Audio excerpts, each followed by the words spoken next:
Hello, House of Masterpiece here for a request. And, yeah, let's get on with it. Invader Zim, Enter the Florpus, the Netflix released movie based on, which was a revival of the hit Nicktoon series Invader Zim. So I guess I should start off by saying I have, I did watch Invader Zim when I was younger on Nickelodeon. Not much, but I watched a few episodes here, and I thought it was all right. It had its style, its quirks of a style, and enjoyable enough premise of an alien who's hated by his own race is sent to invade planet Earth because his species his race doesn't want him anymore. But he takes it too seriously, and the only person left to stop him is a young boy who figures out his secret while he's attending his school. Yeah, it's got its charm, and how I think what really made it work was just how self-aware and the concept was the dark humor around it, which I hear is what everyone really appreciated, and the characters themselves, in particular the two main characters, Zim himself, who is the villain but is the main character of the show, and Dim, who should be the hero but is basically the villain because we're following the villain. It was yeah, in fact, Zim and Dim are still pretty much regarded as some of the best characters Nickelodeon has ever in any Nicktoons series. I mean, you can understand why whenever there's been some crossover, when Nickelodeon's done their crossover games, they always try and bring the two back for whenever they can. I mean, personally, I really enjoy when they appeared in the last of the Nicktoons Unite series. I think it was, SpongeBob Loves the Doom, I think it was called. Yeah. Yeah, I enjoyed it. I enjoyed them being there. And whenever Zim's been on his own, like with the Nicktoon Nickelodeon All Star Brawl, I had fun playing as him. Even Gurr in some regards, Zim's part robot partner. He's funny. He's funny too. And I mean, the voice actors. I mean, they are what made this series I think work. I mean, Richard Stephen Horvitz is probably one of the most underrated voice actors I think I know. I mean, when look at what he's done. I mean, he was Billy in the Grim Adventures of Billy and Mandy. He was the voice of Grey Matter in the original Ben 10 series. He was um in the original Alpha 5 and Mighty Morphin Power Rangers. And in terms of video games, I mean, he took his Zim voice and used it for Chaos in the Skylander series. That's probably the first time. That was probably the first time I recognized one of his characters from um back to back. Because let's be fair. I mean, they're both the same voice, Chaos and Zim. If you've played Skylanders, that is. Um, but going into this, given that I don't have much experience with the show, I was interested to see how I would fare with this. I mean, granted, with these Nicktoon series, is that the premise, is sort of there's no real unless it's Avatar: Legend of Korra. They don't really these shows don't really follow a set story from episode to episode. So going into this, I was interested if I would have fun, and I did. I had some real fun moments in this. Well, things I really liked. But yeah, I can definitely tell this is made more for the fans who are waiting for a long time for more content. Because the show only ran for 2 seasons, and even then there was a long gap between seasons 1 and 2. I think it was 4 years. Jeez. But anyway, what's the premise? So apparently, after a long hiatus, Zim has finally come out of hiding to begin his ultimate plan of taking over planet Earth. And for his first step apparently was to make Dim, his longtime rival, become immobile, and yeah, he pretty much does that pretty quickly, like with Dim now becoming obese and stuck in a wheelchair. However, Zim has one failed problem. He's forgotten what phase 2 of his master plan is. And when he embarrasses himself in front of the supreme leaders of his alien race, already hate him to start with, and he doesn't even know that, and and realizes that they're not going to help him take over Earth. He falls into a deep depression. Dim takes this as his ultimate victory over defeating Zim, but he doesn't quite. But Dim feels it's hollow because still no one fully believes him outside of his sister Gaz, especially his father, voiced by Nickelodeon's I think lifetime voice actor member Roger Bumpus. I mean, how many Nicktoons shows is Roger technically involved with the classics? I mean, just I want to find out the actual number. But yeah. So Dim, despite his sister telling him not to, decides to take Zim to his father's presentation, where he hopes to show Zim the captured Zim in front of his father and all the people at his conference in order to prove that aliens do exist. However, in it, when he realizes what's going, Zim, after realizing what's going on, tricks Tim into and uses his father's greatest invention to fully take over the world. And using that, he plans to finally show off the captured Earth to his alien race, only to accidentally release a catastrophe that could destroy the whole planet Earth with him on it. And Zim is too full of himself to even realize that he's probably going to die because of it.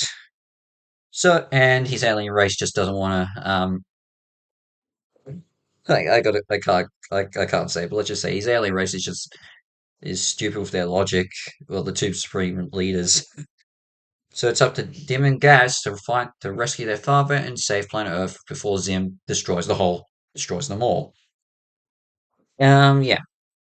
So one thing I definitely have to say is I was interested going to see how I would feel about the animation.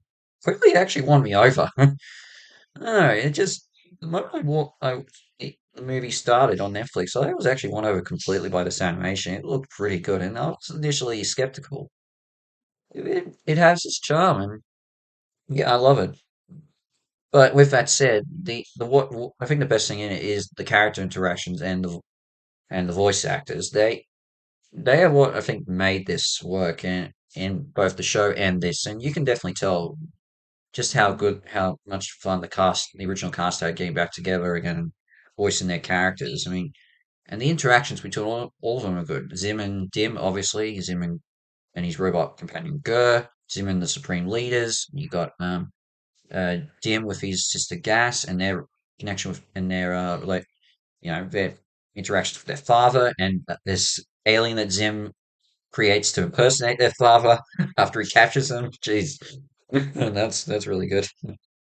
Even some of the side aliens who work for Zim's for the Supreme Leaders, they get a lot of good interactions with the Supreme Leaders when they know what they have to do to avoid getting caught in Zim's what in the catastrophe Zim creates, but the Supreme Leaders just won't move aside and just want to follow a straight path. Yeah, that's funny. Honestly, you can completely see, even if you haven't seen the show, you can probably completely understand why that even though how Zim just gets his short-sightedness from. Jeez. What also works, I think, is the quirk, the style. The style is one thing, and the quirkiness also fits in so well. I mean, the humor when it comes to the interactions between everyone and just how Zim's mind works, and Dim's excessive um, just excessiveness of well, I'm trying not to say what it is, but he's so obsessed with proving to everyone that he is right, and Zim is an alien. He's going to take over the world. It just works so well with this. I don't understand how it should. You should get annoyed by it, but I was surprised at how well these it all works. And as I said, the voice actors do an incredible job, a really good job of it. The absurdity of the plot is just works so well with this.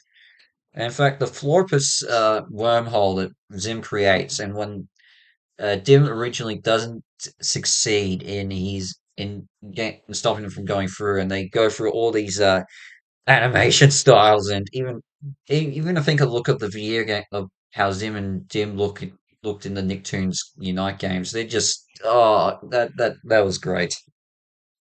But I will say this: well, I think the a lot of the character interactions are funny. Not all the jokes work. I mean, I think this is something that would have worked more if I had have watched more of the show, but I didn't. So a lot of the humor falls flat, especially with Zim's uh, ooh, it- it's clear to say this had a bit of a toilet humor edge to it. I think with the show, and there's definitely quite a lot of butt jokes in this, and I'm like, okay, fair. Just that's how Zim really interprets things, and the fact he has to, in order to contemplate his evil plan, he has to sit in a toilet. Okay, fine, but you don't have to keep repeating that. Um, and that's one thing, but yeah, I think the biggest thing is it's just even some of the gross out humor is like Dim's appearance when he emerges from his room after finally spotting Zim out in the street again after so long staying in his room trying to find him. That's just okay. Fine, it's a good reaction, but yeah, But I think, as I said, you need to be a fan of the show to really appreciate the film. I know that Rotten Tomatoes, or the people involved in Rotten Tomatoes who did a review of this, probably watched the show, and which is why they gave it a full 100%. Um, and I can see why they would do it, but that's because I would assume the people reviewing it were fans of the show. And as I said, I didn't watch that much of it, and what very little I did, I just thought it was okay. But maybe if I ever watched all the episodes of the original series, maybe I might get more out of it in the if I watched it again. But for now, I enjoyed it. I thought it was a good film, but I can't really say this is perfect. But I think for the fans, they'll enjoy every moment of it. I give us a 7.9 out of 10 hat stars. But if I ever fully watch the show all the way through, who knows? Maybe I might see something I missed originally. But and, that's probably a good compliment to say. It has got me interested into going back and watching the original show again. Provided I can be able to watch it through whatever. I'll just have to work out the time and all that. But in the meantime, before I move on to my next big project, I've got a video game review I need to get done. So wait for that. And people always asking for things to me. Just keep sending me requests whenever you can, and I'll get to reviewing them as soon as I can. Just as long as I'm able to be able to get to it. But in the meantime, House of Mouse Reviews is out, and I shall see you for my next video. Ciao.